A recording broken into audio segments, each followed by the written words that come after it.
censuses. How many of you totally ignore census in your research? Totally ignore because they won't tell you anything. Good for y'all. We have run into that before. One other announcement before I get started on this, and I just found it yesterday diddling around on something. My computer crashed, and Apple is not answering their phones. So all my paperwork is still stuck in my computer. But I did find out that Elizabeth Shawn Mills is updating her last book on the fourth edition. And I'm not sure when it's going to be out, but if you have her book, you know exactly what I'm talking about. They are detailed. Anything Elizabeth Shawn Mills does is by far excellent. She's a perfectionist. But anyway, censuses. Does anybody know why the first Census Act was established and what was the main reason? Don't read the screen. It was established in 1790. Yeah, that was the first census, but why was it, you're letting them cheat, aren't you? Yeah, I didn't know you were going to ask that question. I can go back. That's all right. But I will say this before we really get started. But what was the main reason for censuses? Count people. That's part of it, but what was the main reason? That's part of it. But what was the main reason? Come on, you military people. The Constitution has an enumeration. Come on, people, you're military. For The militia. There you go. And if you don't have this book, get it. I've got one, and it is absolutely excellent. Telling you who's got a census and who doesn't. It's amazing the ones that are totally destroyed. I'm gonna read a little thing, and it was put in the Traveler in Volume 3 in 1982, and it's occupation. And the kicker is, they spelled occupation phonetically OCCUPAYSHUN. Yeah, that's in your handout. Is it? No, I couldn't remember. Yeah, I thought I had it in the program, but I But don't. that's all right. But that's telling you they spelled the names phonetically. It's amazing what they did with my maiden name, which was futile, and it was amazing what they did with it. It's amazing what they even did with Jones. My mother was a Jones. It's amazing what they did with the MCs. And I don't have a chalkboard to write on because I couldn't figure out why they had my grandmother as M. Peters. She was not M. Peters. She was not Kate M. Peters. And finally, I figured it out. And in the P, they had curled it up and put the C in the loop to make the capital P. So that's just the little things on censuses you need to be aware of. Make this short. How many of you ignore censuses altogether? Good for you. I only know one person who did all their family research without looking at a census. They had family Bibles, and that is in the plural. Mainly the censuses were, we need a table up here. There are earlier censuses, local censuses before 1790. You have to find them. There are state censuses. Alabama is missing some of theirs, and so a lot of other states, they were burned. And I'm doing this, and I'm going to look at this because some of this is not on. The 1890 census we dearly love, don't we? It doesn't exist. Part of it does for a few counties in Alabama and parts of it in other states, just small parts. And they will tell you it burned. Well, I went to a seminar several years ago, and this lady, she worked up there, she said, I'm going to tell y'all what happened to that 1890 census. In putting out the fire, it got wet. So instead of drying it out, they destroyed it. Mm-hmm. So that's why it's such aggravation there. When the first censuses came around, some people did not want to be enumerated, and that went all the way till the last one. Okay, you have 2 dates on the census, correct? Which date is the most important? The date of the census, so you can use it to figure out what the other dates are. Yeah, because it say June 1st is the census date, Any child born before June 1st will be on it. No, they won't either, because that's the census day. It gets iffy of who, some census takers went ahead and did it, and some didn't. So if a child is born on the date of a census year, beware that they may or may not be on the census. Some people did not want to be enumerated, so they skipped town that day. And I have some that did. My grandmother is on the 1910 census twice, which is out in Lauderdale County, Killen area. Problem is, she's got two different ages.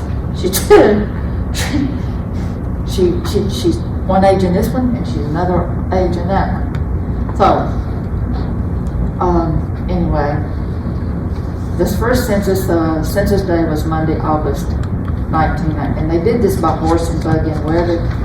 And in Franklin County, there's a whole valley missing, and I can't remember if it's 1850 or 1860. And according to the person left said it was fixing to come up a storm that day, and they went home and they forgot to come back and do that valley. Well, they made 3 copies of the censuses up through 1880, the state, local, and federal copy.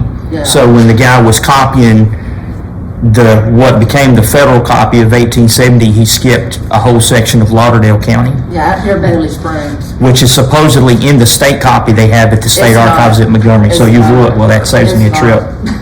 It's not. It's good to know, because I was going to go there and look at it. It's not. Not anymore. And some states didn't keep them. Once they got them back, they destroyed them. Yeah, the government probably is doing that now after everything. Well, hopefully not, but when stuff would get microfilmed 50 years ago, they'd chuck it out. Sometimes, not always, but Now, okay, the 1820 was on August 7th, 1820, and only the names of the head of the household are on there, and you have little tick boxes. Okay, the name of Free Black were on that census, and the white households. And then they were broken down in age groups, if you look at them. 1830 was on June the 1st, and the Free Blacks only had of households were on that one. And there are only tick marks and maybe how many. 1840 should be one of your favorites. It has just the tick marks, but they get more and more defining of the age groups. But if you have a fella in his 60s or 70s, just slide your little cursor right on over to the very end of the page, and if he's a Revolutionary War veteran, he would be on the 1840 census. well, theoretically they skipped some people, but Well, they just didn't want to. yeah, I forget what the percentage of coverage actually is, but it's definitely worth checking it. Oh yeah, because I found mine on there, one of them. 1840, the same as 1830, but also gave the names and ages of any military pensioners. And that's another thing, if you've got a pensioner, you know where to go next is to find their pension application. And then you can get in that, which usually has a lot of information, unless you're like mine and untie the bushes and don't do one. 1850 is your favorite because it's the first time it listed the host household by name and their ages. And it gave the gender, it gave the age, it defined if they were free black or white.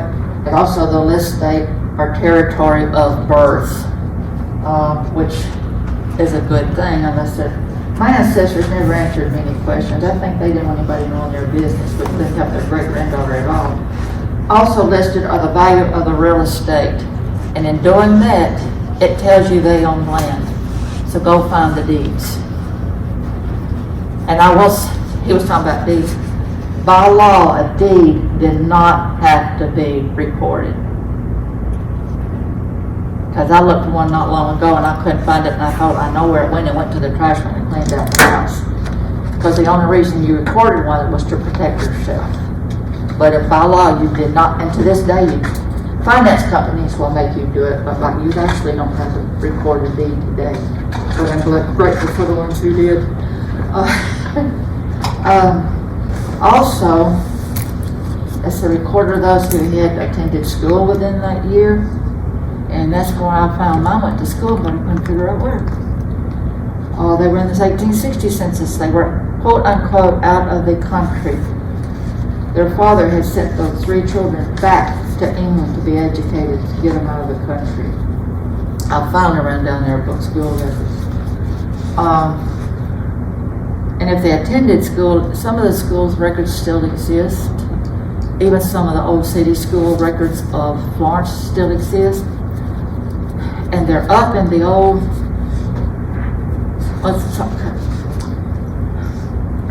they have made some of the school records up there in part of the old Handy School. Yeah, the Burl. Burl Slater. There is a room back there that they have taken over back there for the old school records of the public schools in Florence, and some of them are there. It's not open all the time. You have to get access to get in there because they don't have the key up front because they used to, and they would let people go in there and stuff started going out the door. So they took that key away, and you have to be contacted, but you can go in and look around at any time. It's even got old school, the Brandon School, Patton School records are in there. If you're local, they twirl Patton School down Yeah, there. Billy Warren, the current city historian who used to work for the school system, says they've got microfilm copies of Florence City Schools back to 1891. Yeah, and some of them are written in paper, so you don't have to worry about it. In 1860, slaves were enumerated by sex and race, whether they were black or mulatto. And mulattoes were not considered white. Yeah, they did a separate schedule for the African American enslaved people, along with the normal slave schedule, or the normal census. In 1870, the first census date was June 1. So anything that happened before June 1 didn't happen. Everything after did. It was also the first to use the U.S. population census to enroll Native Americans.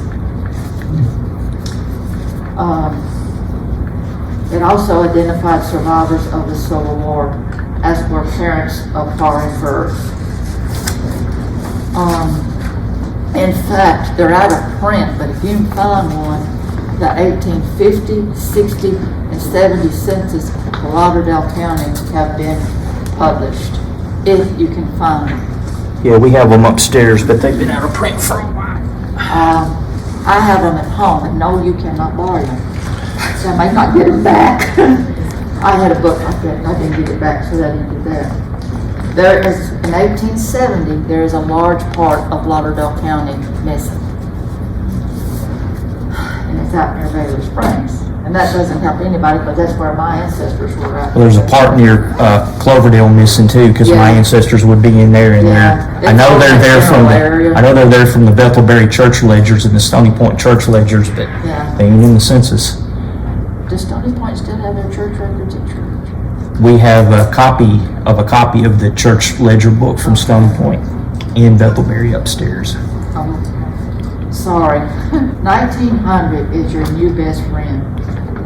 The 1890, as I said, doesn't exist. They destroyed it by water, and then, but some parts, Perry County of Alabama has part of it. If you've got anybody in Perry County, part of that still exists. They rode in here early, and I dearly love one of them. I figure she's the reason I got so hard-headed. They were Trialsters, and Alabama was a territory.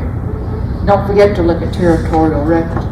Well, she and her husband, and up near Lexington and all that, they were in Tennessee, and they would come down below that state line. Federal troops would kick them out and send them back into Tennessee. Well, a month later, here they'd come back in. They'd kick them back out, which makes wonderful reading because you put them in a good place at the place they need to be, which there's no particular records at that time, but in the federal records. And yes, that's the same family, Trialster County, Tennessee's named for, which I was James Trialster, who was a Revolutionary War hero, and I descend from his brother who didn't do much of anything, of course. Anyway, but they think he did under the table stuff. Okay, F a mother, number of children born and number of children still living for 1900. And that's a good thing because it's telling you how many she gave birth to It's also telling you how many are living. And if they're not there, you know to go look because they did not survive, the child did not survive. Because I ran into that problem, and all of a sudden I slid that thing across, and my whatever great grandfather had 2 older siblings. I thought, where have y'all been all this time? And because you have to slide, the computer screens are not long enough to get the whole thing on there, because it's on that back page of the census. So be sure you slide it all the way over. And they were there, but they both died young. So, and they're not in the mark. The grave is not marked. I know where the graves are. They're in Salisbury County, Tennessee, but they are not marked. But there were 2 older children that, so, which leads you on another Mary Chase. Yeah, there's what she's talking about. Number of children born, number of children still living. Yeah, can you find one where they're, The example I used is, does that say 2 children still living? yeah, yeah, can you find one where it has children none than No, still living? I didn't put any, That's okay. that's the example I In other used. words, number of children, say if it's 6, and then number of children living might be 3, then you know that's, and you can kind of figure it out by Yeah, that. you can compare 1910 and 1900 because they both ask that and see if it's the same or if they've had more children who've died. Where the relationships come Can I from. ask a question? Sure. So in that, would you find why the children died? Sometimes. And if you can't, go find an old newspaper for that time period or near that date. Well, and they took mortality schedules up through 1880 with the federal census where they record people that had died during the census year. And the mortality schedules will tell you what someone died from. But it's only in that census year and only up through 1880. Basically 1850, 60, 70, and 80. But if There's the slave schedule she was talking about, where the slaves just get listed by sex, yeah. race, and age, and they only list the slave owner by name. But if Yeah, you there's the know- mortality schedules. But if you know in the slave schedules, you can kind of figure out, if you're researching that era, you can, if you know who they belong to, so to speak, you can, and if you don't, go look in the deed books. Because they were considered, and in the deed books, you can find some of them where they were, or even in wills, where they said so-and-so will inherit. Yeah, unfortunately, Harry they were Harry considered or John, property. whatever the slave's name are. And most of them did not have last names at that period. But they're sometimes in the deed books and also in the will books and in the probate books. So if you look there, it's an effort, but now I have a feeling. But each census, you can tell I was up at 3:30 this morning, has its own quirks. They're all a little different, even the early ones. Because I was trying to find a Civil War soldier not long ago, and I couldn't find him. And there's an old website that if you can find it, they had him on there, and it's called Cemeteries Only. Pat Mahan had nothing to do with it. Yeah, that was David Montgomery, so it's in the handout. I think it's still up. I didn't It check is, because I looked at it the other day. He's the only one that found my little soldier that's Yeah, buried out it's in in the the middle of the handouts. field. So if he's in the field, go check it out. It's better than finding grave. Especially for the older graves. 1910 gives the relationships. After 1900, they all need relationships on them. Household of sex, race, age, marital status, number of years married, mother of how many children again, and how many still living. And that's how I found out my grandmother had a brother that didn't live. Then I had to go find him. He's in a different cemetery. Birthplaces of person, father and mother, occupation, and whether a Union or Confederate veteran. And most people go for that one because of if they're trying to get to the Confederate or Union. So also recorded who was blind, deaf, and dumb, and Native American schedules enumerated on the tribe sheet. Gives a relationship to head of household, sex, race, age, marital status, naturalization, citizens, county of birth, and mother tongue, and that's new. What do you got up there, 1920? Yep. Because some of these were immigrants, you had still lots of immigrants coming in, and their mother tongue, they might have, believe it or not, some of them put Irish, some of them put French, some of them put, and some of them even put English out there. I mean, you know. Census can be a hoot to read if you've got time to deal with it. And let's see, what's the other thing? Also the recorded trades of professions, as well as whether he or she was employed. Women were beginning to go to work in 1920. Why were women going to work in 1920? World War I. So that leads you to more military records. Unless they're like recorded trades or professions, and then it also corresponding with the farm schedules. Be sure you look at it, especially if your ancestor was a farmer. There are no separate Indian schedules at this time. Here you go. Let's see this. Okay, 1920. Because my father was he had two older sisters, and they were on the census, but they were as deceased. One of them lived big too, the other one still alive. But it told me on the census that my grandmother had that many children by that time. Which since you looking, 20 gives a relationship about after they all started, and I know I'm rounding, and I apologize for that. And it also tells you if they were naturalized. If you have an ancestor who is marked naturalized, go find their papers. You can access them, but go find their papers. It will give you bookends of information. And it also, if they attended school within the year, and which can help, especially if the school records still exist.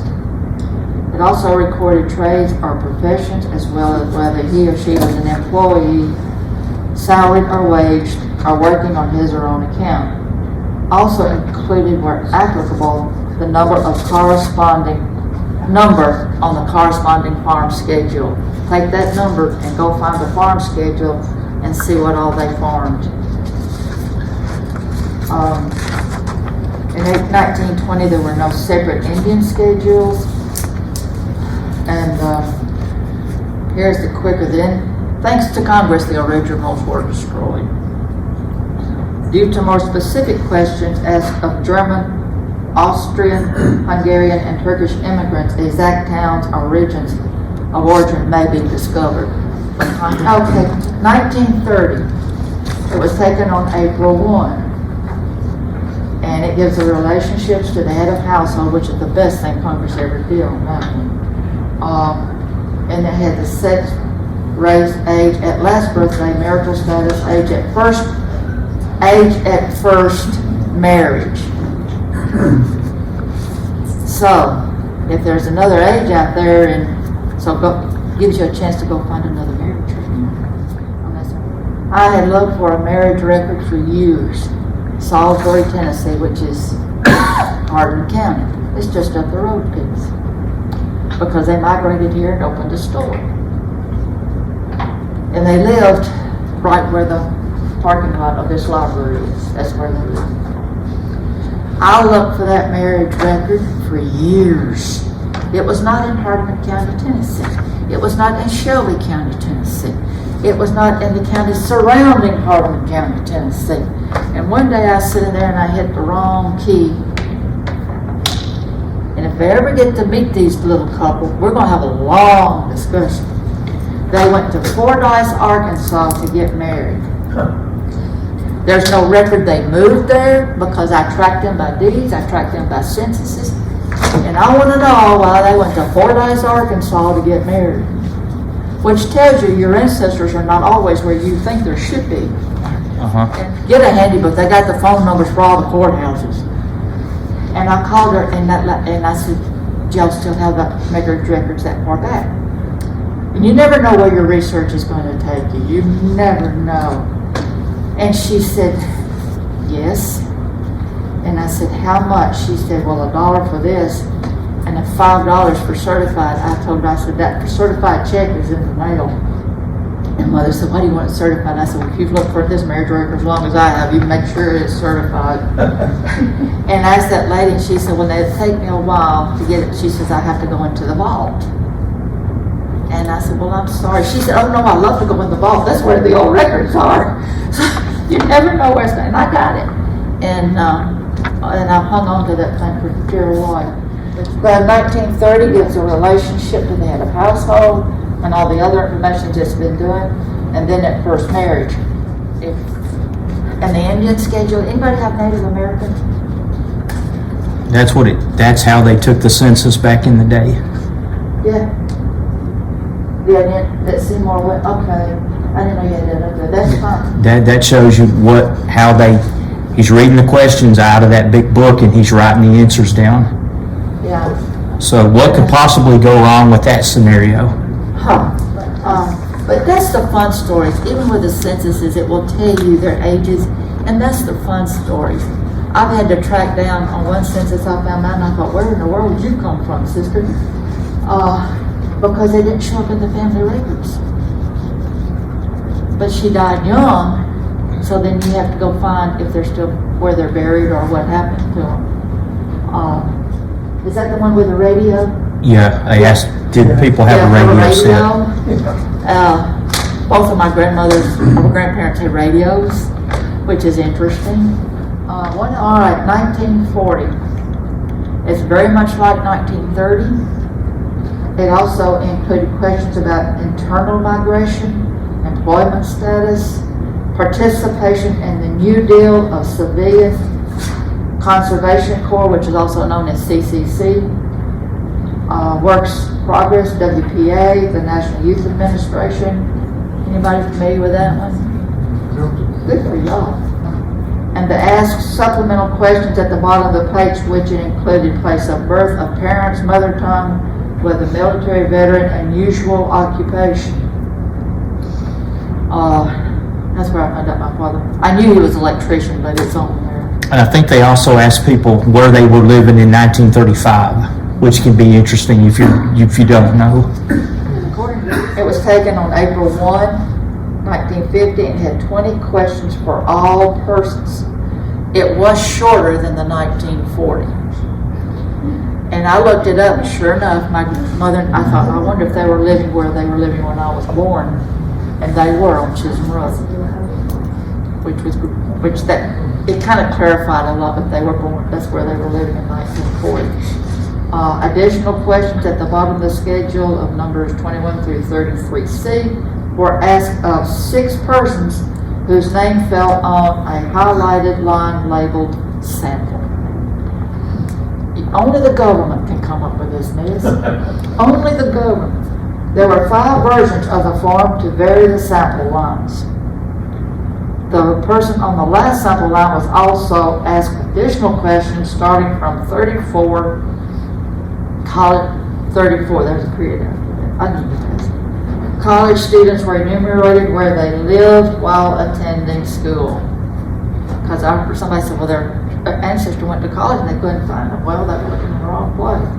Rather than where their parental homes were located. Lodging houses, hotels, and similar places which usually contain multiple dwellings, units, and the multiple households were to be assigned a separate serial number, while roomers who rent sleeping quarters only should be listed with the members of the household. They got more complicated. I mean, as you went on, they really did, especially if you had an ancestor that was a traveling salesman, or if you had one that was in one place and then they moved over here.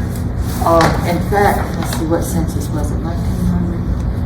I tracked one man and he was on the census twice, same census, and I looked at the dates and I thought, how can he be on the same census twice?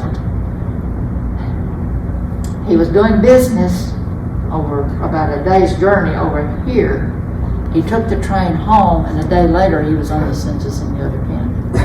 You're probably right. If they were going to college, and this was done in April, and they were living in a dormitory, did they show their address as college or their permanent address in their home where they're from? I think it was there. I think they did both. It just depended on the student. It's supposed to be where they're living when they are enumerated, but they do all sorts of, College in April, because I would be school term. yeah, Were if, they living on campus? Were Yeah, they they're living? living in a dormitory. were they and it living should be on- your dormitory address, but it might not be. There's that two phrases in there, should be. Right. Yeah, because, in fact, I gotta get. That's a bit confusing, because Of course. Well, in that image on the screen, my dad should have been in there as 10 or 12 years old, but he's not there. And I know for a fact he was still living at home with my grandparent, so I don't know where he was, why he's not counted in the census. He probably. Outside playing somewhere. Who knows? Probably, I mean. But my grandpa should have said, well, I've got a son who's 12, he's not here, but they didn't do that. But was they talking to your grandfather, or were they talking to a child? I have no idea, That's the see. key, that's the key thing, is who's giving the information when they knock on the Or what if they could have gave it and the person that's writing the information just forgot to, There's another. Anything's There's more than possible. one copy of a census. And the census taker had his, and then he had to transfer that information to another one. Yeah, up through 1880, they did 3 copies, so, but even with just the one by this time. Sorry. And therefore, sometimes in transfer, have you ever done homework and you're Yeah. transferring your information from this page to this page, and you leave out a whole sentence, so to speak? And that's probably what happened. yeah. Oh, no, yeah, mine drove me nuts when I found out they're on there twice in 2 different ages, I mean, you know.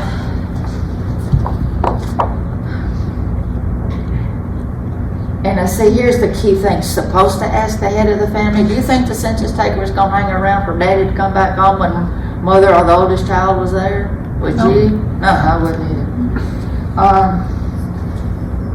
And then, cause he was supposed to come back and speak to the head of the household, do you think they're gonna come back in the middle of winter, or in pouring down rain, or? As I say, the government came up with all this stuff. He or she might have asked the wife instead, and if neither parent was home, the children.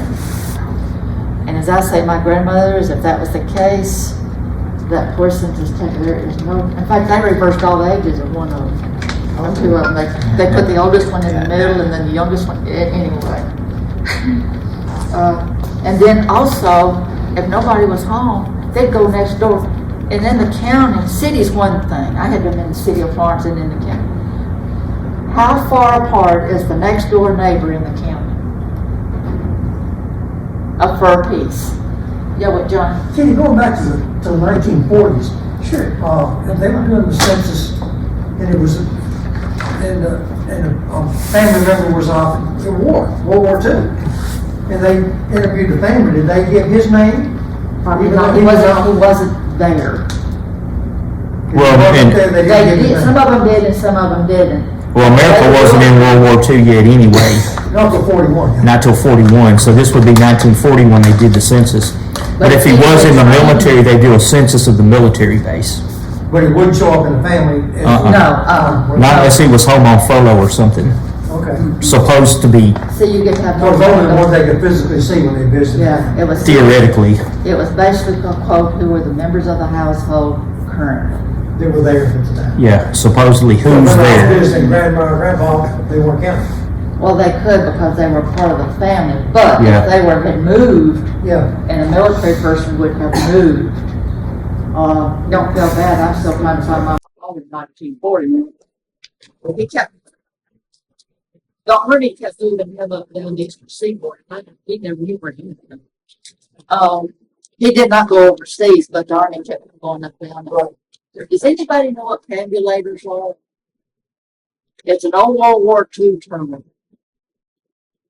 They're big disc that bounces off information. Kind of like, you remember when the big disc came out, when TV first came out with those big discs? And we was going down the street one day, someone said, that's what we call perambulators. And I'm sitting there thinking, what's a perambulator?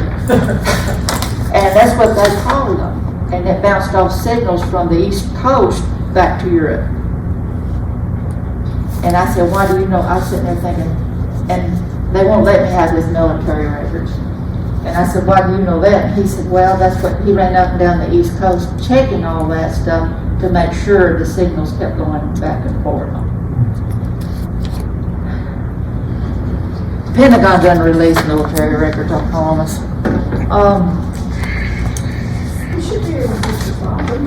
I've tried twice.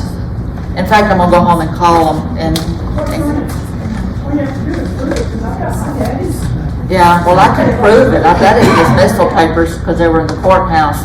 But for some reason, I have had a hard time getting his military records. If he was in classified work, that's why. Yeah, he was classified. It's all redacted anyway, probably. And I've got to get my mother's. Huh? Yeah, well, St. Louis is not the easiest place to work. They won't release it because he was in, let's just say you had to pass top secret stuff before you could get him. Now, I gotta go for my mother. Here's something you learn every day. We're off track of census, but anyway, it's all right. My mother worked at Cortland Air Base. There was a bunch of ladies, they'd catch the bus, they'd send them over to Cortland, and they'd bring them home that night. And it finally dawned on this slow brain of mine, she's probably got a military record. So I'm trying to get hers now. Was she enlisted or was she just civilian employee? But they had to pass security to work at Cortland. Yeah, but she'd still be. She was a civilian. Well, it was civilian, it wouldn't be military record. But sometimes because they were civilians on an air base, they did have to have a record somewhere. Anyway, we shall She'd see. still be listed as civilian. Yeah, we shall see, because they had to pass security to get in there because But it'd still be listed as the civilian. civilian, yeah. But Civilian. she's gotta have she got a paycheck. Military employed civilian is what Yeah. you'd look for. But, I'm trying to find her stuff. Yeah, Carol was in the military, so Yeah, but I'll write all that down later, my mind won't. 1950 came out and it will tell you if they are military or not. World War I, it shows, you have a number 50 up there? yeah, I But I thought, didn't look at it. The 19th was April 1 and it had 20 questions for all persons. It was shorter than 1940, but otherwise the changes were minimal. Additional questions at the bottom of the schedules were asked of 6 persons whose name fell on specific lines.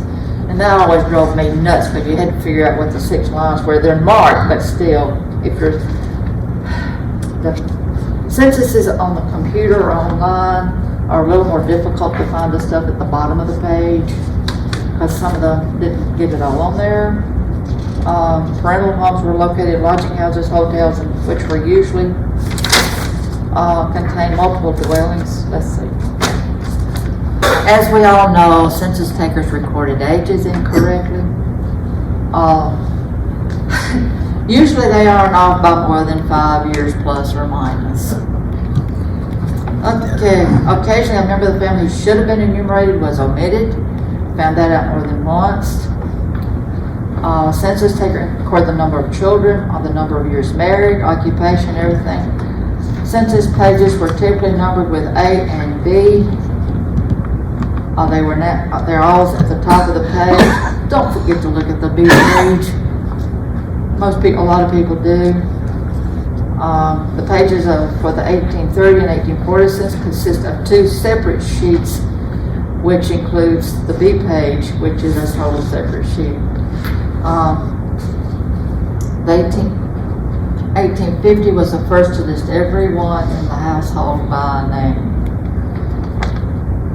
And you can go back to the 1840, and by the age brackets, you can kind of tell who was who. That's fine. Enumerators record the families in the order they came to the houses, not alphabetically. Somebody argued me down that they did them. Occasionally, pages will be missing from a given census, and they are. Families who originally recorded were left out of the transcription. About they had their list and then they transferred it to 2 other copies, and some were omitted. If you can find it or get to it, go find the original census instead of the copies. Printed census indexes or indices, same word, different spelling, only list the head of families. To locate children and using a printed index, you must know the parent's name or guardian.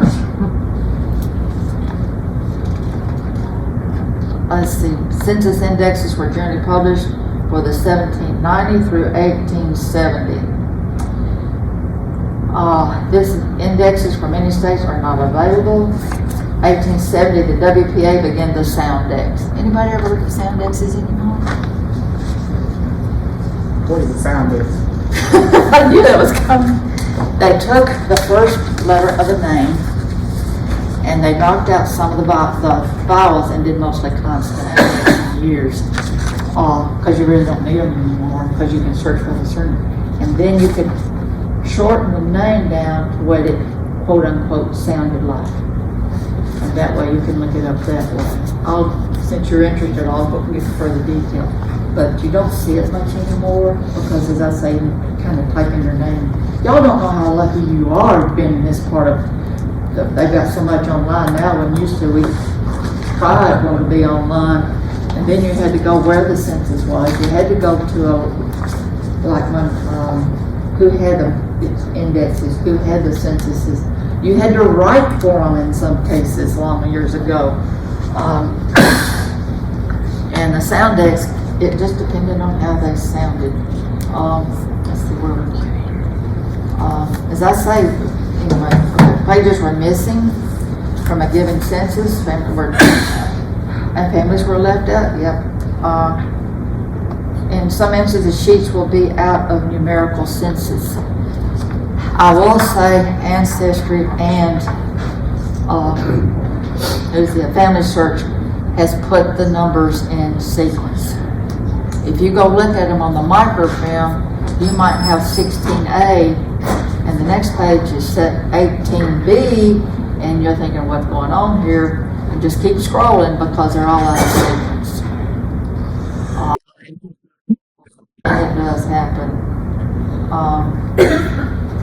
As I say, it's right in the middle of the family. Printed indices are now only list the heads of families, and they do, which if you know only the child, that's a hard thing, but they've gotten better.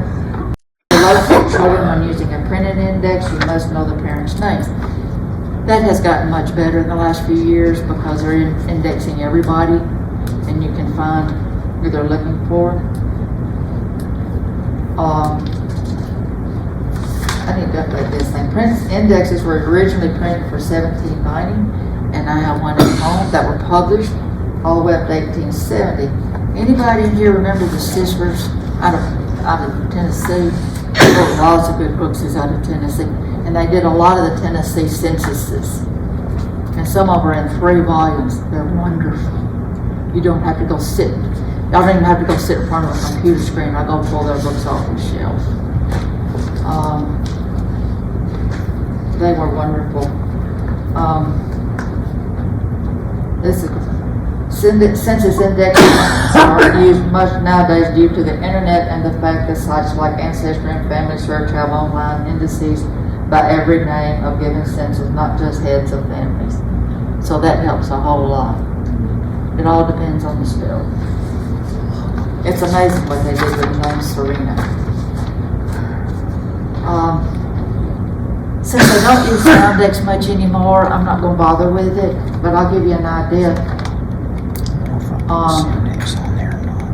The 1930s, the Social Security, to identify Social Security beneficiaries, and they're the reason the Soundex came up. If you find a published census, go for it. Go buy that thing, especially like yours. If you forgot Lauderdale County, I've got every printed census that came around. I've got part of them for Tennessee. They're much easier than go sit down at a computer screen. You can make notes in the book, and you also go look on page such and such. This is repeated. And then there are the slave schedules.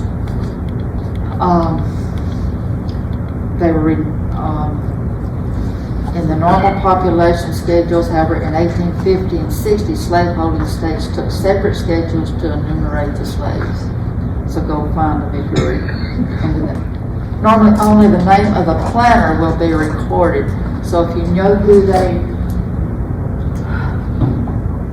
where they lived, or quote unquote who owned them, go look in the deed books. They're there listed by, especially in the probate books where they die, they list all of them. which is great. And some of them, the further the census got along, they were listed by age, sex, and race.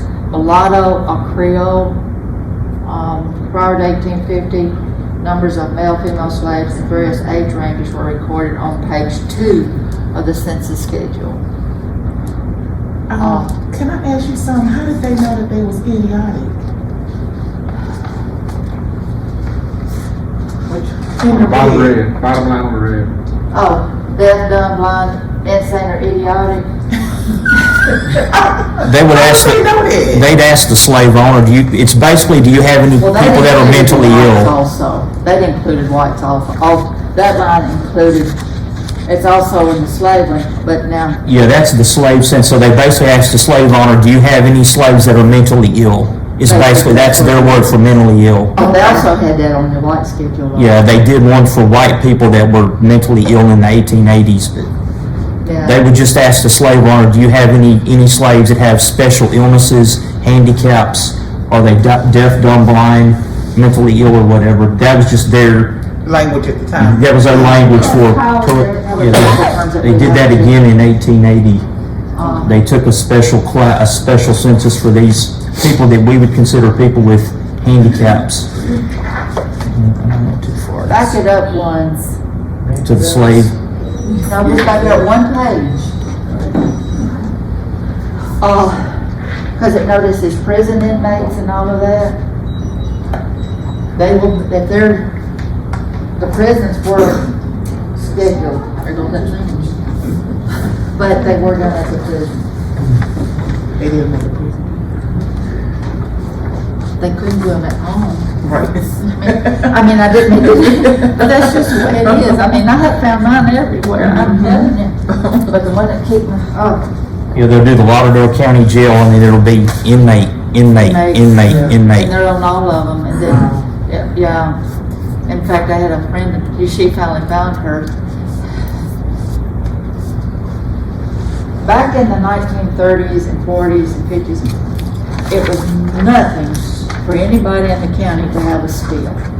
It meant absolutely nothing, because this was a dry area, and it was nothing for somebody to be arrested because they had a still, and they'd haul them in to jail, and they'd serve their jail time and let them, and then go back home, and they rebuilt their still, and here they go again. Think of Barney at that, on Andy Griffith show, when he destroyed that still with the axe, still with the axe. But it was a common thing up here. It was just not, you know. Moonshining was a national pastime. Since they have totally blown the thing of census, check your censuses. If you can't find them in one, go find out what's wrong with that census. And they have gotten much, much better and ongoing. As I say, there's a whole area in Bailey Springs missing, because of there's a whole section of East Lauderdale that's missing in some censuses. And now they've got to where more and more they will tell you what's wrong, and they're doing a whole lot to correct a lot of that. The reason I know Bailey Springs was I was trying to find my grandfather. I couldn't find him. I knew he lived out near Bailey Springs at that time, but he wasn't there. And this was in the 1930s, 40s. And look where they worked. Look at their job, because there are records. My grandfather was an engineer at the old wagon works. And I still have some of his stuff. In fact, I have 2 little chairs he made at the wagon works. 2 children's chairs. I don't know who's going to get them, but they're not going to a museum. I tell you that much now. Oh, nice. But they're little children's chairs that he made for his grandchildren. I ended up with them because I was the youngest one that was local, and I was about the only girl too, so that's why I ended up with most of my first cousins on that line are males. One of them thinks he's an older brother and tells me what to do, but that's another story. But learn your censuses, where they go, they will travel. Am I out of time? Just about. Okay, anybody got any questions?